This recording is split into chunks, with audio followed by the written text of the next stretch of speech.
Sometimes the cruelest betrayal is not when a man stops loving you, but when he teaches the world to stop respecting you too. Snow drifted softly across Fifth Avenue, dusting the glowing windows of Ellington and Crown in silver light, while hundreds of Manhattan's elites stepped beneath the gold-trimmed entrance for the annual Winter Legacy Gala. The department store looked less like a business and more like a cathedral built for old money and quiet power. Crystal chandeliers shimmered through the glass. A string quartet played somewhere above the marble atrium. Cameras flashed every few seconds beneath the giant wreaths hanging from the 12-foot ceilings. And standing beneath all that glittering elegance was Zarel Bennett Ellington, adjusting the sleeves of the camel-colored coat her mother had left her before cancer took her away 8 winters ago. The wool was impossibly soft now from age and careful restoration, the cuffs hand-stitched by women in Harlem who no longer existed except in fading photographs and forgotten stories. Her mother had sewn every inch of it herself at a tiny workshop in Brooklyn back when wealthy women paid black seamstresses in cash and pretended not to know their names. Zarel ran her fingers across the fabric slowly, almost protectively, while the city lights reflected against the polished marble beneath her heels. "You look beautiful tonight," one of the older museum curators whispered as she passed. Zarel smiled politely. She had learned long ago that beauty in rooms like this was only accepted when it stayed quiet. Across the ballroom, Grant Ellington stood near the grand staircase surrounded by investors, politicians, and magazine editors. Tall, sharp, controlled. The kind of white billionaire whose face appeared on business covers beside headlines about legacy and American luxury. 10 years ago, he had fallen in love with a woman restoring vintage garments in a Brooklyn archive basement. Back then, he used to kiss her forehead and call her magic. But wealth changes certain men slowly, like winter freezing a river one thin layer at a time until suddenly nothing moves anymore. Tonight, his attention never once found his wife. It found Vivian Cross instead. Vivian arrived 20 minutes late, wrapped in diamonds and icy confidence, her platinum gown hugging her frame like liquid light, while reporters rushed toward her with hungry cameras. Social media adored her. Manhattan adored her. Women like Vivian were born understanding how to smile without warmth. Zarel saw Grant walk toward her from across the ballroom, his polished shoes cutting across marble with quiet authority, and for one foolish second her heart softened. Maybe he remembered tonight mattered.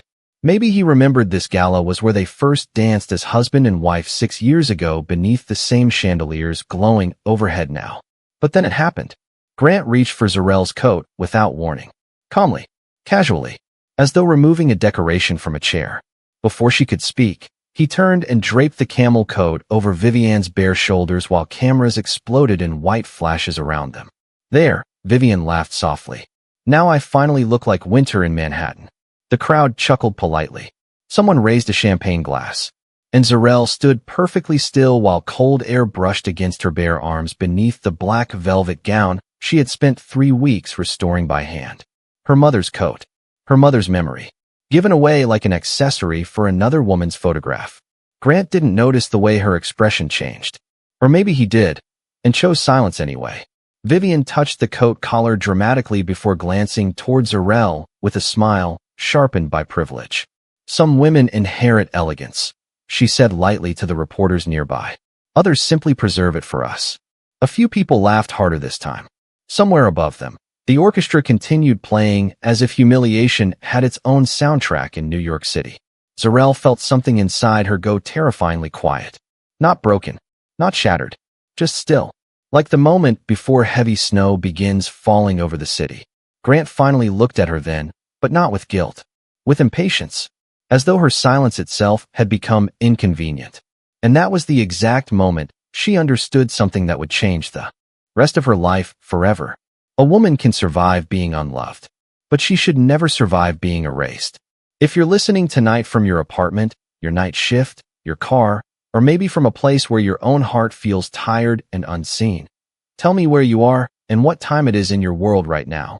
Because stories like this are for the people learning how to find themselves again in the cold.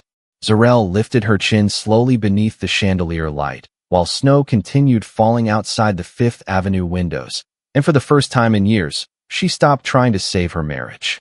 The snow outside thickened into a soft white curtain over Manhattan, while the gala continued glowing with champagne light and polished laughter, but Zarel no longer heard the orchestra above the ringing silence inside her chest. She stood near the grand staircase for another full minute after Vivian disappeared into the crowd wearing her mother's coat, her fingers curled lightly against the velvet fabric of her gown as though holding herself together through sheer elegance alone. Around her, conversations resumed with the careful rhythm wealthy people mastered whenever discomfort entered a room. No one apologized. No one met her eyes for too long. In places like this, humiliation only existed if the powerful acknowledged it. And Grant Ellington was one of the most powerful men in New York. A server passed carrying crystal champagne flutes while flashes from fashion photographers reflected against the marble columns surrounding the ballroom. Zarel slowly turned toward the towering holiday display near the center atrium, where thousands of gold lights wrapped around a 30-foot tree imported from Vermont. 6 years ago, she and Grant had stood in that exact spot after the gala ended, sharing roasted chestnuts from a paper bag while janitors vacuumed glitter from the carpets around them. Back then he had looked at her as though she were the only warm thing in winter. "You make this city softer," he had whispered against her forehead that night. She remembered smiling because nobody had ever described New York as soft before, especially not to a black woman who spent her 20s restoring damaged fabrics inside museum basements, while people with inherited wealth called her gifted in the same tone they used for hired help. But Grant had been different then. At least she believed he was. Before the board meetings multiplied, before magazine covers started calling him the Prince of Luxury Retail, before old money families began inviting him to private Hamptons dinners where wives wore diamonds older than the country itself and looked at Zarel with polite confusion, as though they could not understand how someone with deep brown skin and Harlem roots had become Mrs. Ellington. She should have noticed the shift sooner. It happened quietly. Grant stopped introducing her as the woman who rebuilt the vintage archives that saved Ellington and Crown from bankruptcy after the warehouse flood. Instead, he introduced her as my wife. Simple, decorative, easy for people to digest. The brilliance that once fascinated him slowly became something he preferred hidden behind closed penthouse doors. Mrs. Ellington. The voice pulled her gently from her thoughts. It was Arthur Bellamy, the company's oldest tailor, now nearly 73 years old with silver cuffs and trembling hands softened by decades of sewing silk linings for the elite. He stood beside her holding a tray of untouched champagne glasses. "I knew your mother," he said quietly. Zarel blinked in surprise. Arthur lowered his voice further. "Loretta Bennett stitched winter coats for this store before most people in this room even knew her name. Finest hands I ever saw." Emotion tightened unexpectedly in Zarel's throat. Arthur glanced across the ballroom toward Vivian laughing beneath camera flashes in the coat Loretta Bennett had sewn stitch by stitch while raising a daughter alone in Brooklyn. His expression dimmed with something close to sorrow. "Some people inherit companies," he murmured softly. "Others build the beauty those companies stand on." Zarel swallowed carefully and looked away before the tears forming in her eyes could betray her composure. Across the ballroom, Grant finally noticed her standing alone. Their eyes met through crystal light and drifting snowfall beyond the tall windows. For one brief second, something unreadable crossed his face. Regret, perhaps, or simply discomfort at seeing consequences dressed so elegantly in black velvet. But he did not walk toward her. He turned back toward Vivian instead. And at that exact moment, beneath the glow of the grandest Christmas tree in Manhattan, Zarel realized her marriage had not shattered tonight. It had been disappearing thread by thread for years, and she had finally stopped pretending not to see the unraveling. By 10:45 that evening, the gala had reached its peak, the ballroom glowing beneath gold light and winter music, while Manhattan's wealthiest families floated across polished marble in gowns worth more than most people's yearly salaries. Yet beneath the elegance, something restless moved through the room now. People had seen the exchange. They had seen the coat. And in elite circles, humiliation spread faster than gossip because everyone secretly feared becoming the next spectacle. Zarel stood near one of the tall arched windows overlooking Fifth Avenue, her reflection faint against the glass, while snow continued falling over the city below. Yellow taxis crawled through white-covered streets like tired lanterns in the storm. Somewhere in the distance, church bells rang softly through the cold. She wrapped her bare arms around herself without realizing it. Not because she was freezing, because memory had a way of making old wounds feel fresh all over again. She remembered the first winter she and Grant spent together in Brooklyn before money changed everything. They had lived in a tiny fourth-floor walk-up apartment with unreliable heat and crooked windows that rattled every time the subway passed beneath the street. Grant had not been a billionaire then, just an ambitious man with sharp eyes and impossible dreams. At night, they would sit on the fire escape, drinking cheap hot chocolate from paper cups while she repaired vintage garments under a tiny lamp balanced beside the window. He used to watch her sew for hours. "You save broken things so carefully," he once whispered. "I think that is why I love you." Back then she believed love sounded safest in quiet voices. A soft pair of footsteps interrupted her thoughts. "You disappeared." Grant's reflection appeared behind her in the glass before she turned around fully. His tuxedo remained perfectly pressed despite the long evening. Dark hair neatly styled, silver cufflinks catching the chandelier light each time he moved. To the outside world, he still looked like the perfect American success story. But tonight there was tension in his jaw she recognized immediately. Irritation, not remorse. Zarel faced him calmly. "Did I?" she asked softly. Grant exhaled through his nose before lowering his voice. Vivienne was cold. "You are making this into something unnecessary." The words settled between them heavier than stone. Zarel stared at him carefully, as though seeing someone unfamiliar wearing her husband's face. "Unnecessary," she repeated quietly. Grant glanced around to make sure nobody nearby was listening. "You know how these events work. The press was focused on her tonight. I needed to manage optics. Optics, not feelings, not dignity, not the memory of the woman who stitched that coat by hand while fighting chemotherapy treatments she could barely afford. Just optics." Zarel looked past him toward the ballroom, where Vivienne now stood posing beneath the grand staircase with socialites and fashion editors, laughing while photographers captured every angle of the camel coat wrapped around her shoulders. Her mother's coat had become a costume in someone else's performance. "Do you know what hurts the most?" Zarel asked finally, her voice almost frighteningly calm. Grant looked at her without answering. "It is not that you gave her the coat." Her dark eyes lifted slowly toward his. "It is that you watched everyone laugh at me and decided your reputation mattered more than my humanity." For the first time all evening, silence cracked through Grant's composure. His expression shifted slightly, though whether from guilt or wounded pride, even he probably could not tell anymore. "You are overreacting," he said at last, but the confidence had weakened in his tone. Zarel almost smiled then. Not from joy, from clarity. Because women always know when a man begins defending his actions instead of protecting the person he promised to love.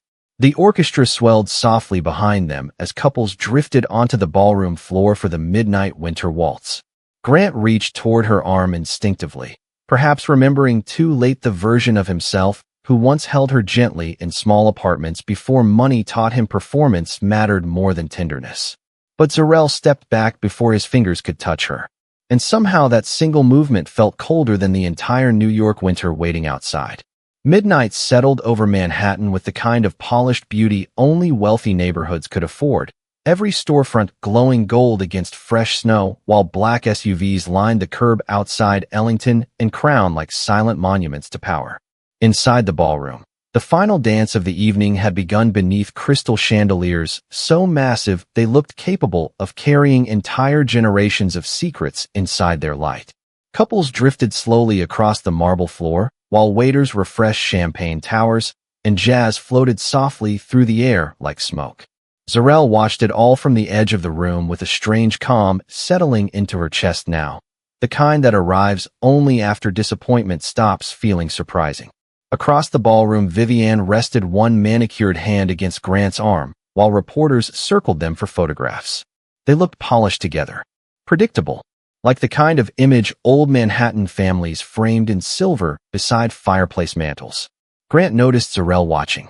For half a second his expression tightened almost imperceptibly, but Vivienne leaned closer toward him, and the moment vanished beneath another camera flash. Zarel turned away before bitterness could settle inside her. She refused to become a woman consumed by humiliation. Her mother had taught her better than that. Loretta Bennett used to say pain should either deepen your grace or destroy your spirit, and every woman must choose carefully which one she feeds. Zarel quietly crossed the ballroom toward the private archive corridor hidden behind the main gallery where Ellington and Crown stored historical garments waiting for restoration. The noise of the gala faded immediately once the heavy walnut doors closed behind her. Silence wrapped around the hallway in soft shadows and amber light. Here the air smelled faintly of cedar wood, old silk, and preservation wax. This was the only part of the company that had ever truly felt like home to her. Rows of protected glass displays lined the corridor beside framed sketches dating back to the 1940s. Some of the garments inside those cases still carried stitches sewn by black seamstresses whose names never appeared in fashion history books. Women like her mother. Women like her. Zarel stopped beside one particular photograph hanging near the end of the hallway. It showed a group of seamstresses standing outside the original Brooklyn tailoring house during the winter of 1978. Her mother stood near the back wearing a wool beret and smiling softly into the camera while snow rested against her shoulders.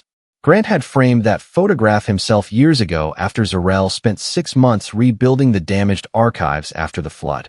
"You saved this company's soul," he had told her back then while helping her hang the frame. She remembered believing him completely. The sound of heels clicking against marble echoed suddenly behind her. Vivienne. Of course. The woman paused near the photograph and slowly adjusted the camel coat around her shoulders as though enjoying its softness. "I was wondering where you disappeared to," she said lightly. Zarel remained calm. Some rooms still value silence. Vivienne smiled faintly, though there was something sharp beneath the elegance now. "You know, Grant never talks about this part of the company anymore." Her eyes drifted around the archive corridor dismissively. "Too sentimental for investors, I suppose." Zarel said nothing. Vivienne stepped closer toward the framed photograph. "You should stop embarrassing yourself tonight," she added softly. "Men like Grant outgrow women who remind them where they came from." The words should have hurt. Instead, they landed strangely hollow because deep down Zarel already knew something. Vivienne did not. Women who steal attention often mistake attention for power. But real power is quieter than that. It survives even when nobody applauds it. Zarel looked directly at Vivienne then, her expression composed beneath the warm hallway light. "Do you know why that coat mattered to me?" she asked softly. Vivienne shrugged carelessly. "It is vintage. Emotional. Whatever story women tell themselves to survive old fabric." A small sadness crossed Zarel's face then. Not for herself. For how empty some people became after spending too long worshipping appearances. "My mother wore that coat to every chemotherapy appointment before she died," Zarel said quietly. The silence that followed felt immediate and heavy. Vivienne's confidence flickered for the first time all evening. Somewhere beyond the corridor walls, applause erupted from the ballroom as midnight fireworks began lighting the Manhattan skyline outside. But inside the archive hallway, under the soft amber glow and the weight of old photographs, something colder than winter finally entered the space between them. The fireworks above Manhattan burst in waves of silver and gold beyond the tall archive windows, illuminating the drifting snow outside like fragments of shattered stars falling over the city. For a few brief seconds, the entire corridor flashed white with light before settling back into silence again. Vivienne stood motionless near the photograph wall, one hand still gripping the camel coat around her shoulders while the weight of Zarel's words lingered heavily between them. Chemotherapy appointments. The sentence had changed the room.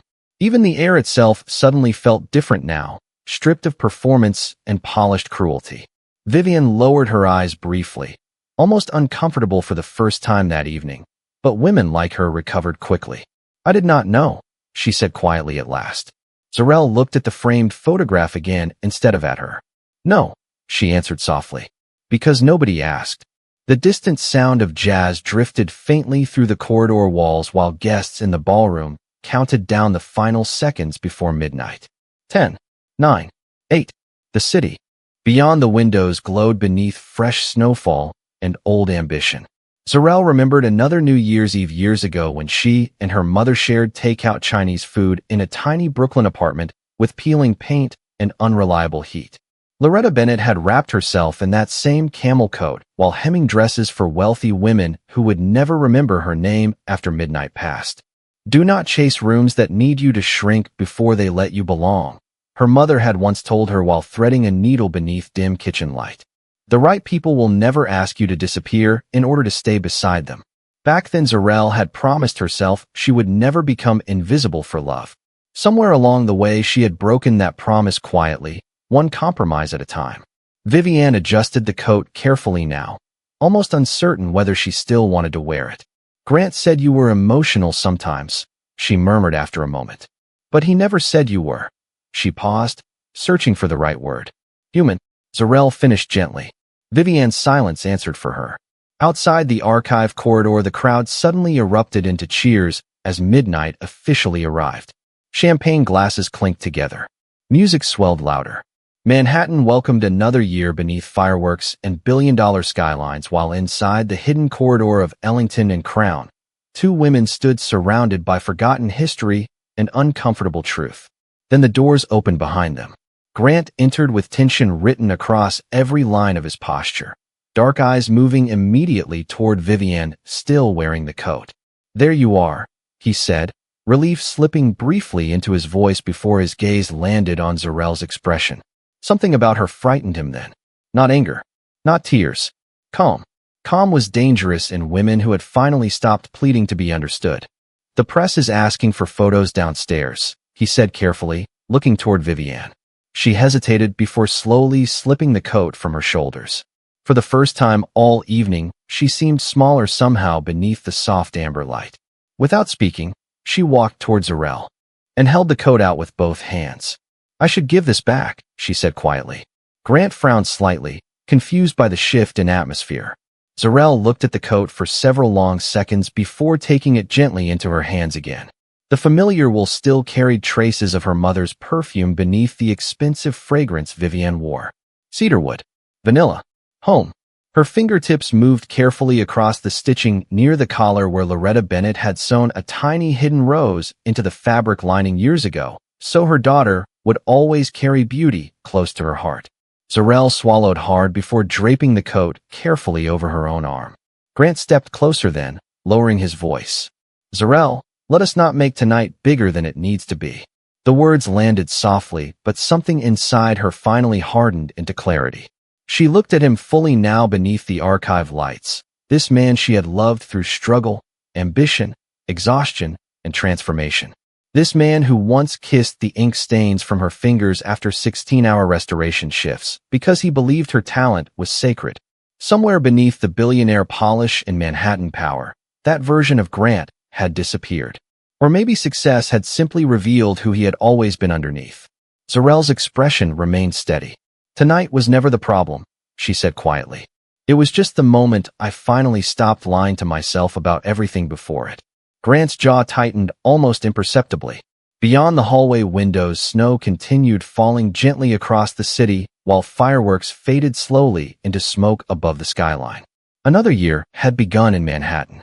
And somewhere deep inside herself, Zarel Bennett felt the first cold breath of freedom. At 1:23 in the morning, the snowfall over Manhattan deepened into something almost dreamlike, soft layers of white covering sidewalks, black cars, and the sharp edges of the city until even Fifth Avenue looked gentler beneath the winter sky. Inside Ellington Tower, the gala was finally beginning to thin as politicians disappeared into private elevators and socialites wrapped themselves in fur before stepping back into the cold. But high above the ballroom, inside the glass penthouse overlooking Central Park, silence waited like a storm no amount of luxury could soften. Zarel entered the apartment alone first. The penthouse lights turned on automatically in warm golden layers across marble counters, black walnut floors, and floor-to-ceiling windows framing the snow-covered skyline beyond. Everything inside looked perfect. Expensive. Curated. Empty. She slowly placed the camel coat across the back of a cream velvet chair near the fireplace before slipping off her heels one at a time. Her feet ached. Her chest ached more.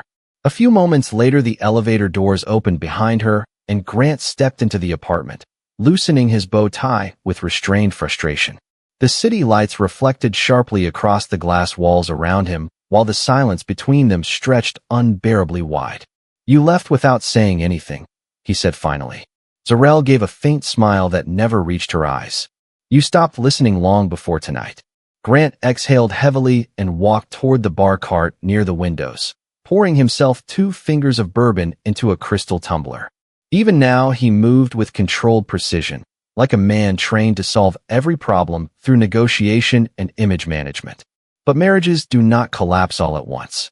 They erode quietly beneath unspoken disappointments until one evening 2 strangers wake up inside a life they no longer recognize. "You are acting like I betrayed you publicly on purpose," he said after a long silence. Zarel stared at him carefully. "Did you not?" The question landed harder than anger would have. Grant turned toward the windows instead of toward her. Outside, snow drifted slowly across Central Park while midnight traffic glowed below like scattered rivers of light. "Vivienne is important to the investors right now," he said carefully. "The company needs visibility. Fashion media follows her. This merger with Beaumont Retail cannot fail." Zarel felt something inside her grow painfully still again. There it was. The truth stripped clean at last. Business. Optics. Strategy. Her humiliation had simply become collateral damage inside Grant Ellington's pursuit of expansion. She walked slowly toward the fireplace, fingers brushing lightly against the camel coat resting there beneath the soft apartment lights. "Do you remember the night you gave this to me?" she asked quietly. Grant remained silent. Of course he remembered. It had been their second Christmas together before the private jets and magazine covers. They had wandered through Brooklyn in freezing weather after eating dollar pizza in near Flatbush Avenue, because they could not afford reservations anywhere nicer. He had saved for months to buy the coat from a tiny vintage boutique after overhearing her once say it reminded her of her mother's old tailoring days. Back then his love had felt thoughtful, intentional, human. "You cried when I opened the box," he said softly without turning around. Zarel nodded faintly. "Because nobody had ever paid attention to the things that mattered to me before." The bourbon glass tightened slightly in his hand. "Zarel, no," she interrupted gently. "Let me finish tonight. Please." Her voice stayed calm, but calm from wounded women often carried more weight than shouting ever could. She looked around the penthouse slowly, at the imported Italian marble, the museum-grade artwork, the skyline stretching endlessly beyond the windows. She had designed most of this apartment herself. Every texture, every light fixture, every detail meant to feel warm enough to soften the loneliness wealth sometimes creates. "I spent years believing success would make people respect me beside you," she said quietly. "But the richer you became, the smaller you needed me to appear." Grant finally turned toward her then, something conflicted flickering across his face beneath the city lights. "That is not fair." Zarel almost laughed at that. Fair. There was a time she would have fought desperately to save this marriage.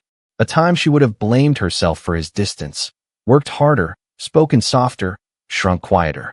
But tonight something had shifted too deeply to undo. She reached into the pocket of the camel coat slowly and removed a small velvet box before placing it carefully on the marble kitchen island between them. Her wedding ring glimmered beneath the pendant lights like a tiny piece of frozen history. Grant stared at it without moving, and suddenly the entire penthouse felt colder than the snowstorm waiting outside. The wedding ring remained untouched on the marble island long after midnight passed, its diamond catching fragments of city light each time snow reflected against the glass walls surrounding the penthouse. Neither of them moved at first. The silence between husband and wife felt almost sacred now, stripped of excuses, stripped of performance, stripped of all the polished illusions wealth had helped them maintain for years. Grant stared at the velvet box as though refusing to fully understand what it meant. Because men like him often believed love could survive neglect indefinitely, as long as comfort remained expensive enough. Zarel stood near the fireplace with the camel coat folded carefully over her arm, her expression calm in the way winter oceans looked calm before storms rolled beneath the surface. She no longer looked heartbroken tonight. That frightened him more than tears ever could. "You are leaving me over a misunderstanding?" Grant asked finally, though even he sounded uncertain hearing the words aloud. Zarel looked at him quietly for several seconds before answering. "No," she said softly. I am leaving because somewhere along the way you stopped seeing me as a person and started seeing me as something that should quietly support your image. Grant ran one hand through his dark hair with visible frustration. That is not true. Then why did you never defend me? The question landed instantly. Sharp. Precise. Grant opened his mouth before closing it again because both of them already knew the answer. Every charity dinner. Every investor retreat. Every subtle insult hidden beneath old money politeness. Every time someone confused Zarel for hired staff at galas she had personally designed. He had laughed things off. Redirected conversations. Protected business relationships instead of protecting his wife. At first she told herself he was under pressure. Then she told herself successful marriages required sacrifice. Eventually, she simply stopped talking about the pain altogether. Grant walked slowly toward the windows overlooking Central Park, bourbon glass still resting loosely in his hand. Snow blanketed the city below in untouched white, while distant sirens echoed softly through the sleeping streets. You know what my father used to say? He murmured after a long silence. He used to say public perception is everything. One weak image can destroy an empire. Zarel lowered her eyes briefly. There it was again. Legacy. Optics. Reputation. Even now he spoke the language of boardrooms instead of love. And what did your mother say? She asked quietly. Grant froze. The question seemed to catch him off guard entirely. His mother had died when he was 19. Elegant. Gentle. Forgotten beneath the shadow of Ellington wealth long before cancer finally took what remained of her spirit. Grant swallowed once before answering almost under his breath. She said if people only love your success, then they never loved you at all. The words lingered heavily in the room. Zarel watched his reflection in the glass windows carefully. For the first time all evening, he looked less like a billionaire and more like the exhausted young man she once loved in Brooklyn before ambition hardened every soft edge inside him. But clarity changes women in irreversible ways. Once they finally see the truth, returning to blindness becomes impossible. I spent years trying to earn space beside you, Zarel said quietly. I made myself smaller every time your world treated me like I did not belong in it. Her fingers brushed lightly across the folded camel coat. But my mother did not survive everything she survived just for her daughter to beg for dignity in rooms she helped build. Grant turned toward her fully then, something breaking quietly beneath his composed expression. I never wanted you to feel unwanted. Zarel gave him a faint sad smile. Intentions do not erase patterns. The city lights flickered softly around them while the heating vents hummed low against the winter cold pressing beyond the glass walls. Somewhere downstairs a clock chimed 2 in the morning. Grant looked at the wedding ring again before lifting his eyes back toward her. What happens now? He asked, and for the first time since she placed the ring on the counter, he sounded afraid. Zarel looked around the penthouse one final time.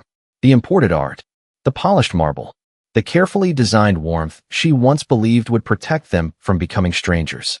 Then she looked back at the man she had loved enough to lose pieces of herself beside. Now, she said softly, I remember who I was before I learned how to disappear for you. And somewhere deep inside Grant Ellington, beneath the wealth and reputation and carefully controlled image, the first real crack of regret finally began to form.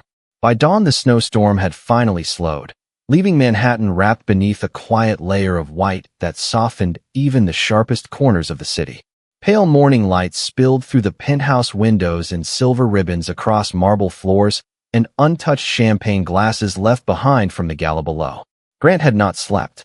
He remained standing near the windows in the same wrinkled tuxedo from the night before while the wedding ring still rested alone on the kitchen island between them like evidence from a life already ending. Zarel moved calmly through the apartment, gathering only a few personal things into 2 leather bags near the elevator entrance.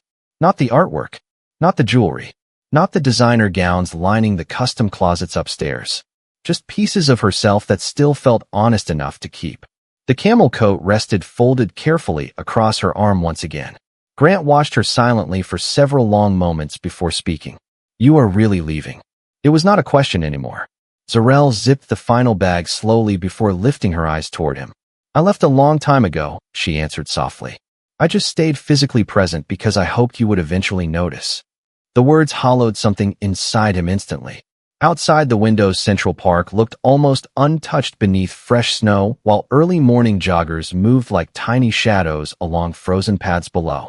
The city continued living as though marriages did not quietly collapse in luxury towers every single day. Grant walked toward her, then more slowly than before, as if sudden movements might break whatever fragile connection still remained between them. "I can fix this," he said, though uncertainty weakened every word. "I can make changes. We can step away for a while. Aspen, Paris, anywhere you want." Zarel looked at him with heartbreaking gentleness, because once upon a time those promises would have saved her instantly. Vacations, gifts, grand gestures. But emotional loneliness cannot be repaired through expensive scenery. "You still think this is about location?" she murmured quietly. "Grant, I was lonely standing right beside you." He lowered his gaze then, because there was no defense against truth spoken that calmly. The heating vents hummed softly through the apartment, while morning light continued brightening the skyline behind them. Finally Grant looked up again, eyes tired now beneath the sharp edges of wealth and sleepless regret. "Did you ever stop loving me?" The question lingered between them painfully. Zarel swallowed once before answering honestly. "No," she admitted. "That was the hardest part." Grant closed his eyes briefly, as though the confession hurt more than anger could have. She had loved him through every transformation. Through ambition, through exhaustion, through the slow erosion of herself inside his world. And somehow that made losing her infinitely worse, because deep down he knew she had not failed him. He had failed her quietly for years while convincing himself success justified every emotional absence. Zarel stepped closer then and adjusted the collar of his tuxedo gently out of instinct, the same way she had done before board meetings and charity dinners throughout their marriage. The tenderness of the gesture nearly destroyed him. "You are not a cruel man, Grant," she said softly. "But you became a man who got too comfortable watching me hurt, as long as it benefited your world." His eyes lifted sharply toward hers, emotion finally cracking through the carefully controlled image he wore for everyone else. "Please do not go like this." Zarel gave him a small, sad smile that carried the exhaustion of loving someone longer than they deserved. Sometimes women leave quietly because they are finally tired of explaining why they deserve basic tenderness. The elevator doors opened behind her with a soft metallic sound. Grant looked at the luggage beside her, then at the wedding ring still sitting alone beneath the morning light. Then finally at the woman standing in front of him wearing dignity more beautifully than wealth ever could. And for the first time in his entire life, Grant Ellington understood that there are some losses no amount of money can negotiate back. The elevator doors closed softly behind Zarel Bennett, just as morning sunlight finally broke through the clouds above Manhattan, casting pale gold across the snow-covered streets below. Inside the private elevator, she stood alone beside two leather bags and the camel coat folded carefully against her chest, breathing slowly while the city descended around her floor by floor. For the first time in years, silence no longer felt lonely. It felt honest. Upstairs, Grant remained standing in the middle of the penthouse, surrounded by everything money could buy and absolutely nothing capable of replacing what he had lost. The untouched wedding ring still rested on the marble island beneath the soft morning light, while snow drifted past the windows behind him in slow white waves. He looked toward the empty elevator doors long after she was gone, as though grief itself had frozen the room in place. Down on Fifth Avenue, the cold winter air brushed against Zarel's face the moment she stepped outside. Taxi horns echoed softly through the city. Coffee carts released clouds of steam into the morning air. People hurried past beneath scarves and heavy coats, unaware that somewhere above them an entire marriage had quietly ended before breakfast. Zarel paused beneath the towering windows of Ellington and Crown one final time. The same building where she once believed love and success could exist together without sacrifice. She adjusted the camel coat around her shoulders slowly, her mother's hidden stitched rose resting close to her heart once again. Then she lifted her chin and stepped forward into the snow-covered streets of Manhattan without looking back. Because sometimes the most powerful thing a woman can do is leave the place that taught her to question her worth, and finally remember she was never difficult to love in the first place. And high above the city, Grant Ellington stood alone inside his perfect penthouse, realizing too late that the woman he allowed the world to diminish had been the only thing that ever made his empire feel human.